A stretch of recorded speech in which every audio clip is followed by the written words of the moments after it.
Hello, welcome to Unequal Sequel Extra. It's another Friday. We finally kicked off February. I did have to check that it is now February. It is now February. Yes, it's February. Welcome all. How are you? How are you, Rich? I'm all right. I'm struggling with knowing how to say February. Is it February? February. Is it February? I don't know. I struggle with February. February. I don't know. Am I February? Now I've got a complex. Well, you spell it February. Like, February. Am I saying the U too much? I don't know, mate. I don't know how to say it. That's the whole point of what I just said. You just say it. You say it and I'll follow you. February. Yeah, I think I'm going more on the U. February. Yeah. Well, yours sounds nicer. Mine sounds more jumbled. I don't know. Anyway, that's what I've mostly been thinking about today, is how to say February. What a life you lead. Christ almighty. Yeah, February. Got lost coming up. Valentine's Day. Ooh la la. Ooh, yeah. Pancake Day. That's a thing, right? Pancake Day, yeah. Shrove Tuesday. Is that in February this year, is it? Yeah, but is it not always in February? No, because it depends when Easter is. Because Easter moves, doesn't it? I can't keep up with dates. I haven't got a calendar. I don't know. Anyway. Yeah. Welcome, listeners. We're a sequel podcast, and we talk about sequels. You would know, though, would you? No. From that intro. We're on our mid-season break, so you've got just to deal with us talking to each other. And we normally pick a subject on a Friday, and we talk about that subject. Yeah. Sometimes it's a review, sometimes it's a ranking, sometimes it's a top 5 or whatever, and then sometimes we look at the films that were released 10, 20, 15 years ago, and we try and celebrate those films. Today's one of those days. Today is one of those days. Essentially, we had two choices for this for this anniversary sequel, and both of them were bad. So we chose. We probably chose the worst one, but it was free. We didn't have to pay for it. So I think that was one of the reasons, and the other reasons, we've covered another film in this franchise, and it went quite well with the downloads. Thanks everyone who did listen to that episode. And plus, I thought it might be fun to do the next one. Yeah, you were wrong. Yeah, I was wrong. So we better tell people what we're doing, I suppose. It's, it's Die Hard 5, A Good Day to Die Hard. Now, I have problems with the title. The title of this movie is horrific. Like, A Good Day to Die, I understand. Die Hard, I understand. A Good Day to Die Hard, no. It just sounds so wrong. It's like February. It's just wrong. Whatever way you say it, it sounds wrong. I'm not quite sure where the Die Hard titles come from, because Die Hard 2 is secretly called Die Harder, isn't it? Is it? I think it might be. And then obviously there's Die Hard with a Vengeance. Die Hard 2's Die Hard 2, surely. I think on my DVD box, which is packed away somewhere, it's called Die Harder. Oh, fuck off. That's bad. I think it's just underneath. It's Die Hard 2, Die Harder. No. And then you got Die Hard with Vengeance, which is great. Yeah. We haven't covered that one. And that's when it should have stopped. No, 4 was okay. I think we both agreed. It's okay, but I would have preferred the original trilogy just to be the original trilogy. I think we didn't need. It would have been 4. a great trilogy. It would have been a great trilogy. 4, you could have released 4 as it was intended as not a Die Hard movie, and it would have been okay. You know, I did a research on this one today, and this is the only one written to be a Die Hard film. Which is weird, because it's the least Die Hard film of the lot. I was like, how did they get it so wrong? Before we really crack into it, can I ask for one of your classic synopsises? Oh, please? Bollocks. I completely forgot you were going to ask me that, and I haven't prepared. Well, I hope you I literally finished watching this movie. I'm not quite sure I understand this. I watched this movie 20 minutes ago. I finished watching this movie 20 minutes ago, so I have not thought about this at all. In terms of synopsis, fuck's sake. It's messy. John McClane finds out that his son is up for murder in Russia for some reason, and decides to go to Russia to, I don't know what, moral support? Does he know that he's up for murder when he goes to Russia? Yeah, because they see an article and it's... Oh yes, and his little mate brings him the file at the beginning when he's doing some shooting. Yeah, you're right. And it's bad news. It's worse. Is he in a body bag or something like that? It's worse. Worse. It's not worse. He's in in Russia. He's in the CIA. But he doesn't know he's in the CIA at that point. He doesn't know he's in the CIA. He's a bad man. So he just thinks he's fallen in with a bad crowd. So he goes to Russia to try and, I don't know if he's going to plan to bust his kid out or what he's there for. Like I say, moral support, but he goes to Russia. Turns out that his son, Jack, whose real name isn't Jack, it's John. He's John McClane Jr. But yeah, it turns out the tongue nicely. Jack, it does work actually. Better than the title of this fucking shit movie. Celebration, remember? Celebration. Commiseration. Turns out that, Jack is actually working for the CIA and he's there to bust out this Russian guy who's got some documents? Files? They keep talking about files. Well, the Americans think they're files. Yeah, which shows that another Russian official is corrupt in some way. Timely, isn't it? There's some sort of explosion. That's not the CIA that's done that.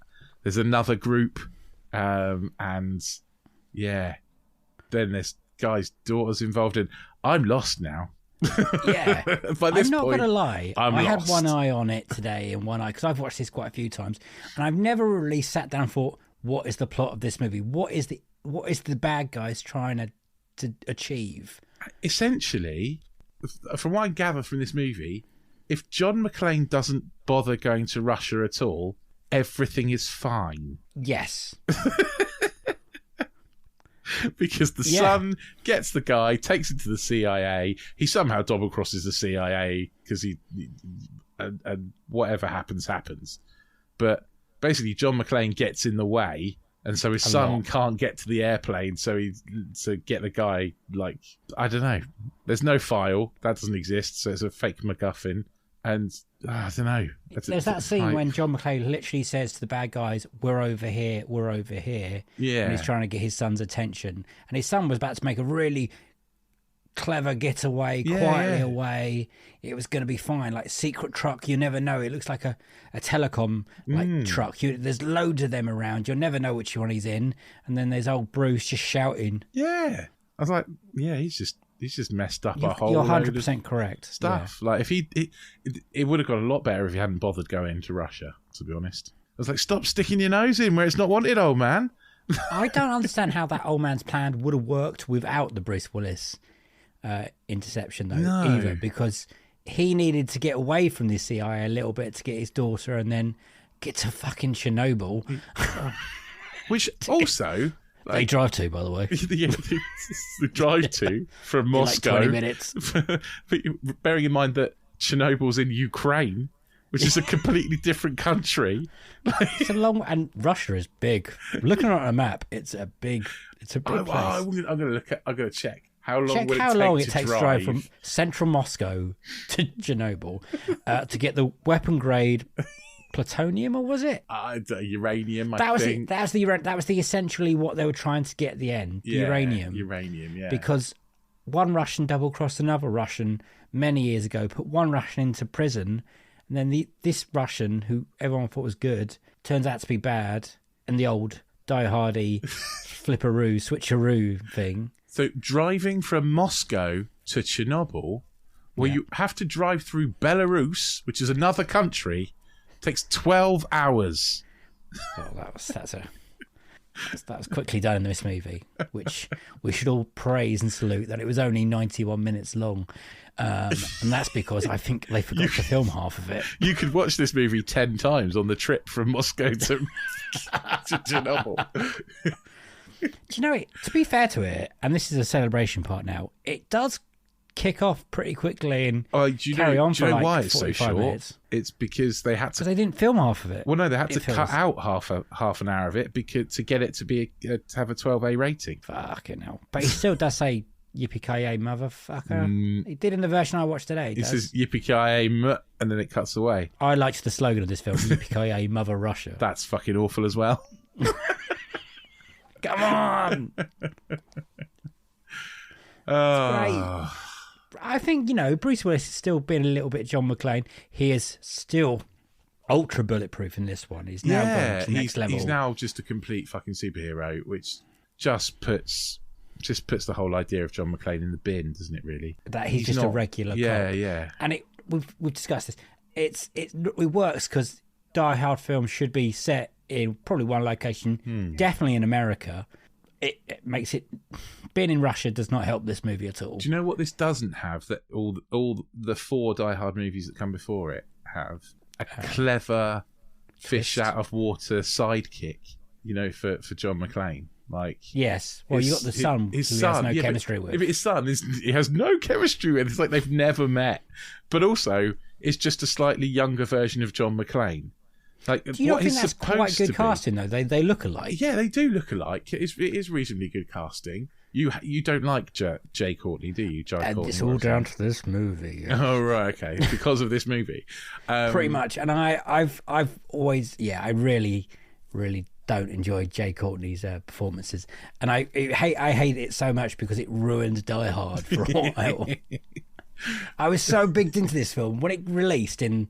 It came out on Valentine's Day or something, 2013, obviously. Something around there. Yeah, 13th of February 2013. Weird to have it released on Valentine's Day. 10 years ago, by the way. We should have said it's 10-year anniversary. 10 years? Yeah. I really like 1 to 4. I think they're pretty strong. I have a lot of fun with 4.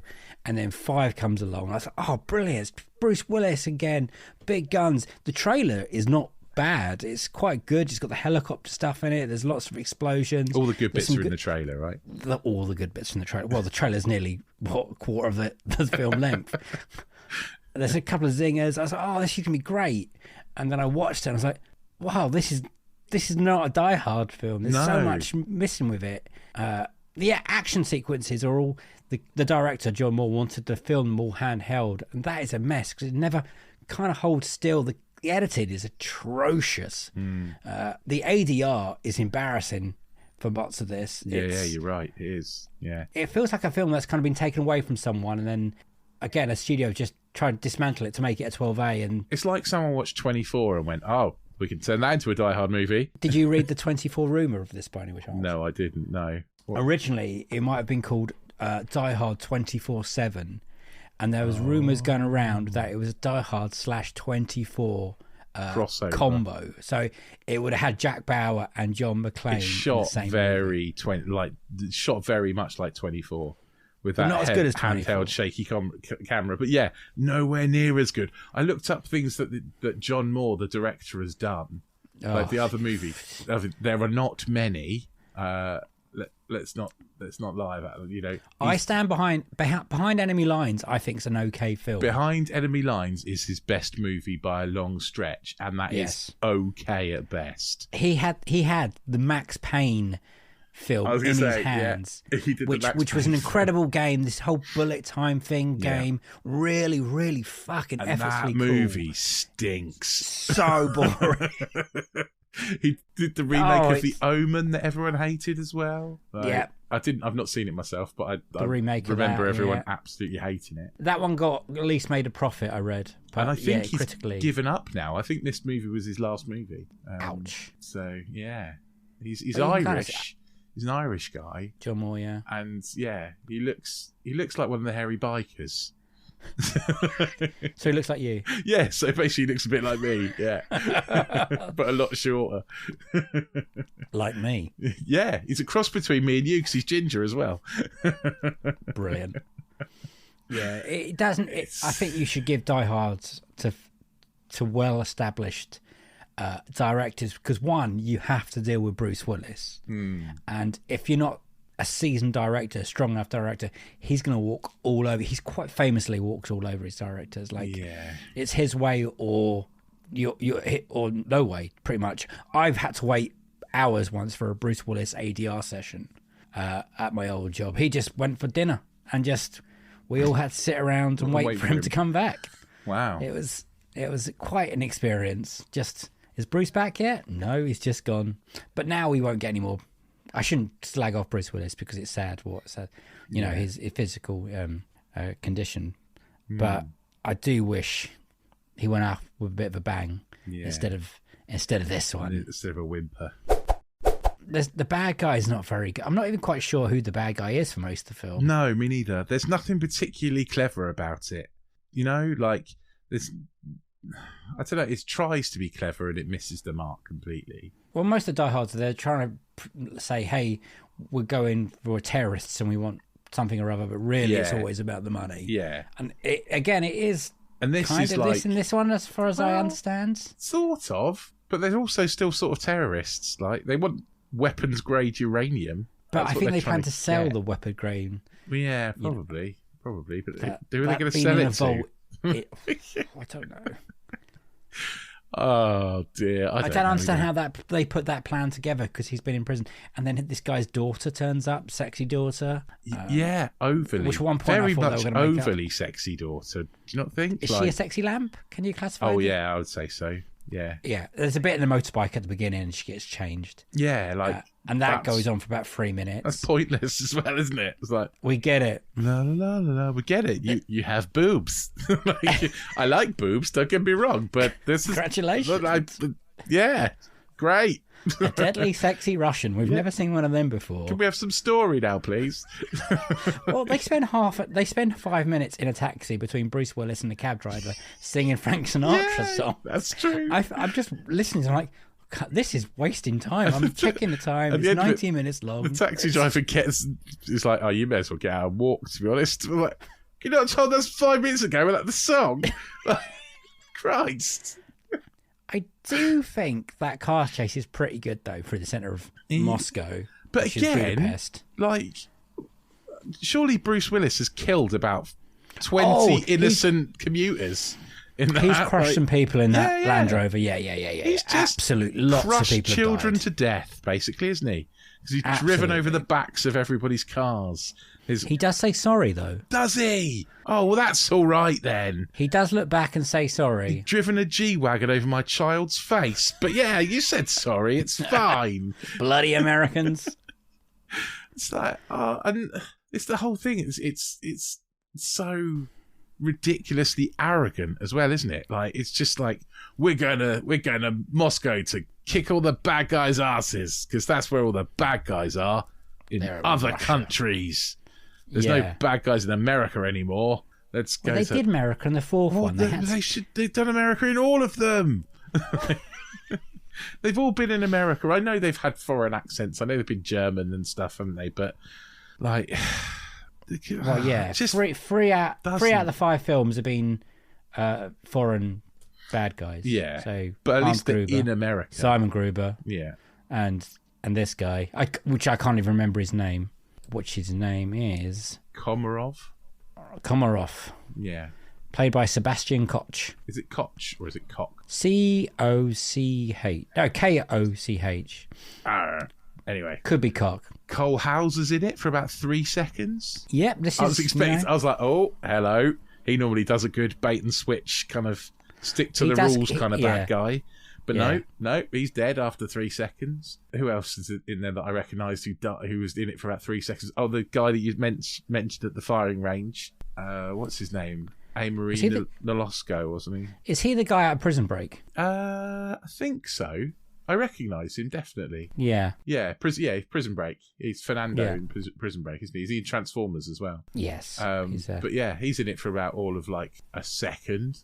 Do you feel like it just kind of felt cheap, this film? Yeah, very cheap. Very cheap. And like I say, just like, normally what makes Die Hard great is the supporting cast. And the supporting cast in this is shonky. The bad guy's pointless and basically like non-existent. There's no fun sidekick for Bruce to rail against. You know, his son is too much like him. There's literally no chemistry between them at all. Like, there's nothing. There's just nothing there. There's nothing clever. There's nothing interesting. It's a big old pile of toilet, and I can't believe you made me watch it. I'm sorry. Do you know it had a budget of $92 million? Fuck, did it? Where is that money? Someone has pulled off a massive scam because that money is not on this screen. Well, it's just Bruce Willis, isn't it? He must have got 50 of it. Yeah, probably. Do you want to try and have a guess how much it grossed worldwide? 35 quid. Come on. Do you reckon? I think, like, depressingly, it probably made money, didn't it? Well, it made a profit, but I'm not quite sure it's the money that they wanted. Did it? It's not enough money to instantly go, we're going to have a Die Hard 6. Okay, what did it make? It made $305 million. It's quite a lot. That's more than I expected. I thought you'd say like 200. 300's a fair bit. It did well over. They released it at clever points. So they released it in China and stuff over like their Chinese New Year. Released it in America over like a slow sort of weekend, Valentine's Day weekend, obviously, but not enough to make a 6. Hopefully, gladly, I couldn't stand a spin-off of just his son being the guy. I'm glad we've got no more Bruce Willis being this character anymore. Yeah. I'm glad we didn't get the prequel one they were trying to put together of a young John McClane flashbacks. I think we're done with John McClane now, aren't we? Well, we are now. Do you want to have a guess? This is quite funny. The Rotten Tomato, that lovely website that never get anything wrong. That makes me think it's higher than it should be. Yeah, no. Critics and audience. Do you want to have a guess at either of them? Okay. I would hope, within good conscience, that no critic has scored it much higher than a 2-star movie. So I'm going to go for quite a low percentage, because obviously Rotten Tomatoes count it as positive review if you get over 2.5 or 3 stars. Such a broken system, isn't it?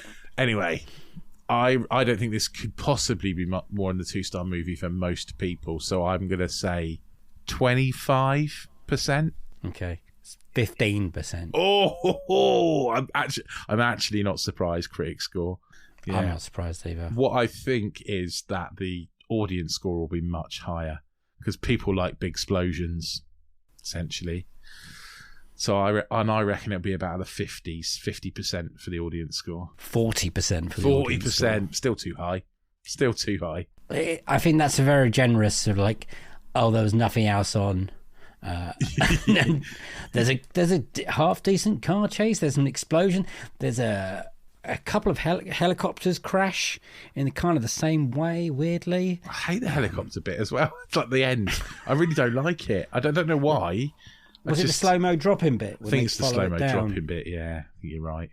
Yeah, I think they spent all the money on that. To be honest, I think you're probably right. I think they did, and I don't know. It's just something that made me all felt off. I think you're being really generous. All felt off. Yeah, it just all felt wrong, and it was nice to have his daughter turn up for a cameo at the beginning and the end. Yeah. What's her name? Mary Elizabeth Winston. Yeah. Oh God, I've ruined her name. She's in it for like a minute though, isn't she? And they kind of at the end they have the free shot all walking together. You think that's pretty good casting. Yeah. Still, and I wonder if they would do a sick one if they put them all in together. But it's just creative choices just have not worked here. So she's Ramona Flowers in Scott Pilgrim vs. the World, isn't she? She is, yes. Yeah. And the Huntress and she's in Die Harley Hard. Quinn. She's in Die Hard 4, isn't she? So it's nice. She's the damsel in distress in Die Hard 4. Yeah, but yeah, she could do a lot more. Really, she's clearly a capable actor. And well, normally there's someone to save in Die Hard film, and there's no one saving this. No, that's true. Or someone taken. Well, I suppose there is someone to save, and someone's taken hostage. But man, it's just dull, isn't it? It's boring. It's just really boring. Can we just get on and give it a rating and get this over with? I was about to say this is definitely the weakest, right? Yeah. Oh, easily. So it's easily an unequal sequel. It's not as good as 4, and 4 isn't as good as the 3 before it. So, yeah, it's. I haven't asked you some of the questions. When did you first watch this? Did you go and see it in the cinema? Was it Valentine's Day for you, Rich? No. I don't even think I watched it on DVD. I probably watched it on the telly. I think. Do you know what? I actually think I might have watched it in my dad's house. Just randomly on a Sunday afternoon round at my dad's, and it just ended up being on. Brilliant. Yeah. And very similar. I think we all just sat there and went, that was crap. I bought this for my dad for Father's Day. Hadn't seen it. I was like, oh, how can he's got the other 4? I'll get him Die Hard 5. It should be good. It's Die Hard. Then obviously I borrowed it. That's why I buy, some films for him, and then I borrow it pretty much straight away. I was like, have you watched Die Hard yet? I borrow it.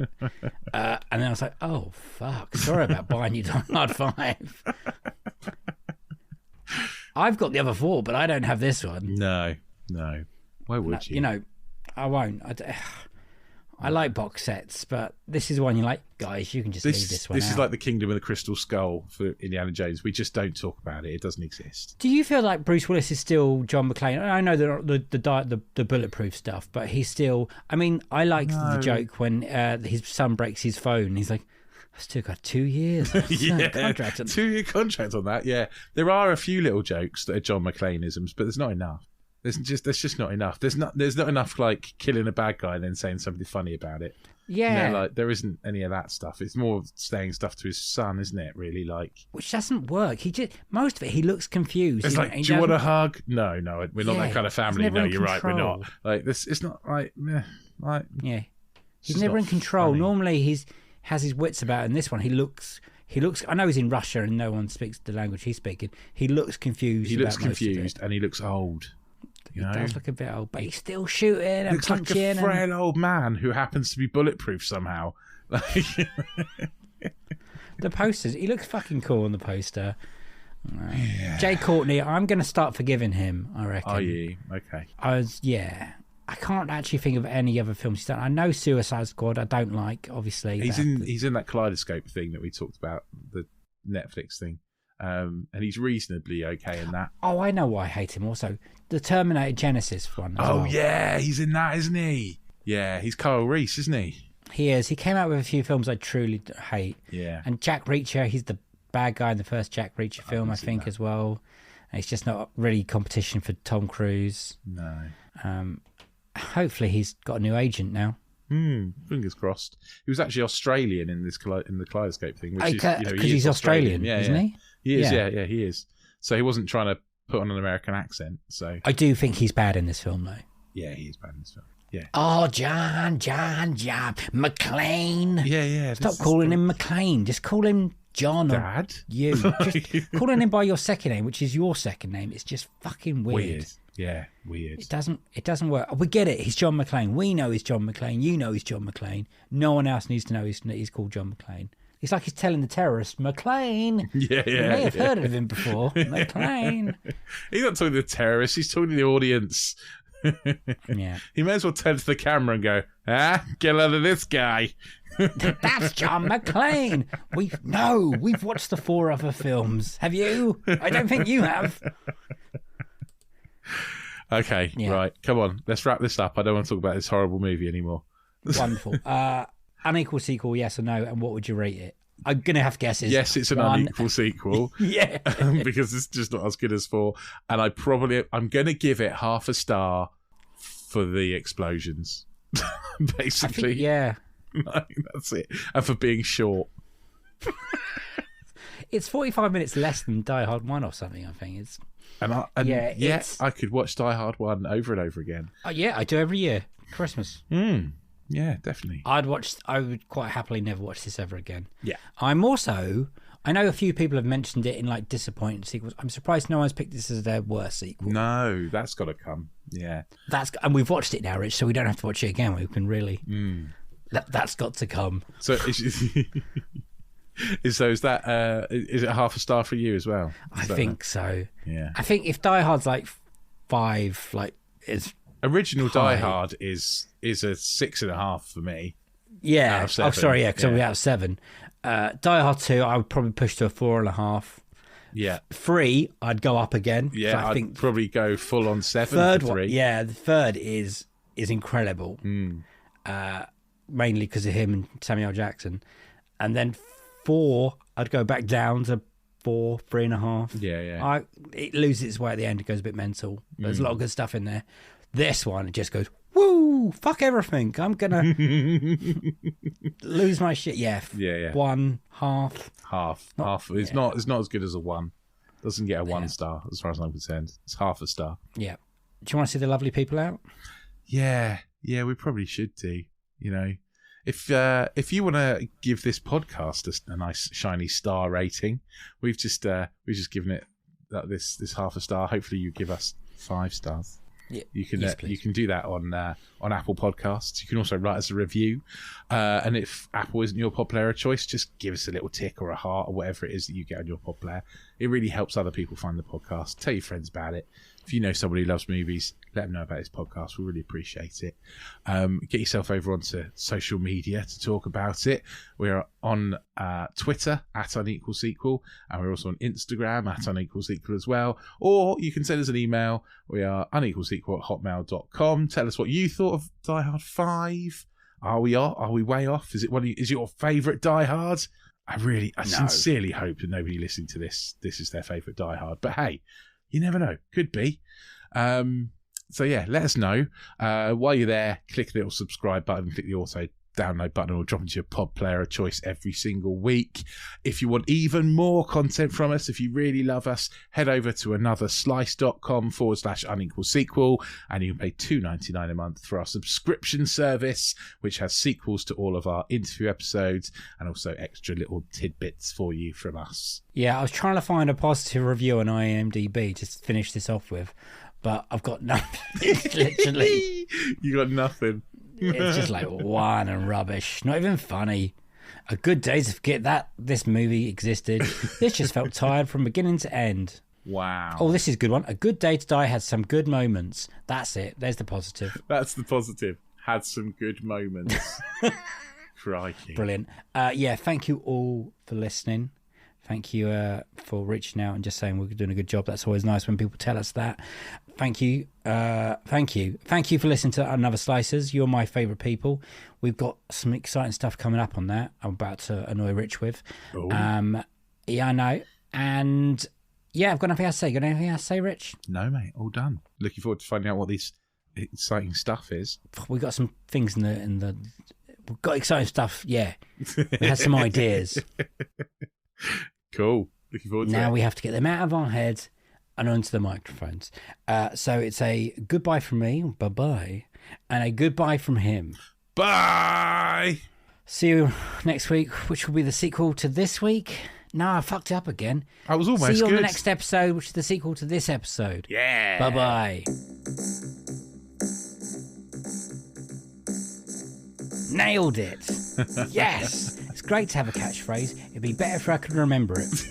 I think that's the point of a catchphrase, though, right? You're supposed to use it every week. Well, you might have done. We never saw the edit. Maybe you got it wrong all the time. You never know. Yeah, that's true. That's true.